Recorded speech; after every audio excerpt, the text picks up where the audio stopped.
ఉత్పత్తిలో ఒక్కో సంకల్పాన్ని చూపారు విశాఖ స్టీల్ ప్లాంట్ కార్మికులు. తగిన ముడి సరుకు ఇచ్చి పూర్తి సామర్థ్యంతో ప్లాంట్ పనిచేసేలా తోడ్పాటు అందిస్తే రికార్డులు తిరగరాస్తామని నిరూపించారు.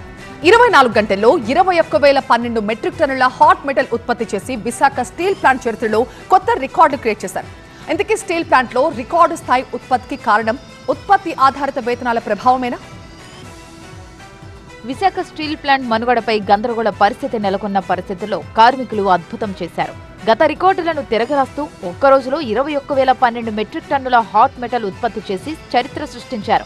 ప్లాంట్లో 3 బ్లాస్ట్ ఫర్నేజ్లు ఉండగా వాటి ద్వారా రోజుకు 19,000 టన్నుల హాట్ మెటల్ ఉత్పత్తి చేయాలని లక్ష్యం నిర్దేశిస్తే ఆదివారం 24 గంటల్లో 3 షిఫ్ట్లలో 21,012 టన్నుల హాట్ మెటల్ ఉత్పత్తి జరిగింది. ఇంతకు ముందు అంటే 2025 నవంబర్ 30న ఇదే ప్లాంట్లో 20,440 టన్నుల హాట్ మెటల్ ఉత్పత్తి చేశారు. అదే ఇప్పటి వరకు రికార్డ్. దానిని అధిగమించి ఇప్పుడు ఉత్పత్తి రావడం విశేషం.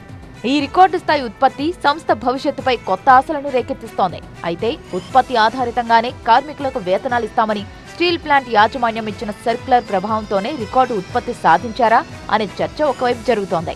రికార్డు స్థాయిలో హాట్ మెటల్ ఉత్పత్తి చేసిన కార్మికులను స్థానిక ఎమ్మెల్యే పల్లా శ్రీనివాస్ అభినందించారు. కార్మికులు యాజమాన్యం కలిసికట్టుగా సాగితేనే ప్లాంట్ బతుకుతుందన్నారు పల్లా శ్రీనివాస్. ఈరోజు 100% కెపాసిటీకి రీచ్ అయినటువంటి సందర్భంలో నేను కార్మికులకు, మేనేజ్మెంట్ వారికి నేను మనస్ఫూర్తిగా శుభాభినందనలు తెలియజేస్తున్నానండి. ఖచ్చితంగా భవిష్యత్తులో ఇదే స్పిరిట్ కంటిన్యూ చేయాలి. ఎవరైతే 32 మంది ప్రాణ త్యాగాలు చేశారో వాళ్ళ త్యాగాల్ని మనం దృష్టిలో పెట్టుకొని ముందుకెళ్లాల్సిన అవసరం ఉందని చెప్పి తెలియజేస్తున్నాం. దాని లాభాల్లో నడిపించాల్సిన బాధ్యత మేనేజ్మెంట్ మీద, కార్మికుల మీద ఉంది అందరూ గుర్తించుకుంటే సరిపోతుంది.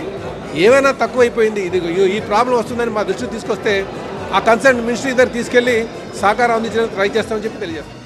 ఈ భారీ ఉత్పాదక విజయాన్ని సాధించిన తరుణంలో ప్లాంట్ నిర్వహణ, మనుగడకు సంబంధించి కేంద్ర, రాష్ట్ర ప్రభుత్వాలతో పాటు వాటాదారుల నుంచి సానుకూల నిర్ణయాలు రావాల్సిన అవసరం ఉందని కార్మికులు అంటున్నారు.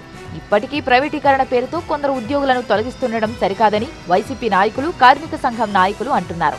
24 గంటల్లోనే 21,225 టన్నుల హాట్ మెటల్ ఉత్పత్తి చేసి రికార్డు సృష్టించినటువంటి ఉద్యోగులందరికీ కూడా జేజేలు పలుకుతా ఉన్నాం. 26 టన్నుల హాట్ మెటల్ తగ్గకుండా తీసి లాభాల్లో తీసుకెళ్లడమే కాదు, బ్రహ్మాండమైన క్వాలిటీ ఇవ్వడము, ప్రజలకి సరైన ధరకి మార్కెట్లో స్టీల్ అమ్మటము, ఇవన్నీ చేసే సత్తా విశాఖపట్నం స్టీల్ ప్లాంట్ ఉంది. దీని యాజమాన్యం పాలకులు గుర్తించాలని చెప్పేసి ఇదే నేపథ్యంలో మీరు ఈఓఏ పేరుతో మొత్తం డిపార్ట్మెంట్లే కాంట్రాక్ట్ ఇవ్వాలనుకుంటా ఉన్నారు.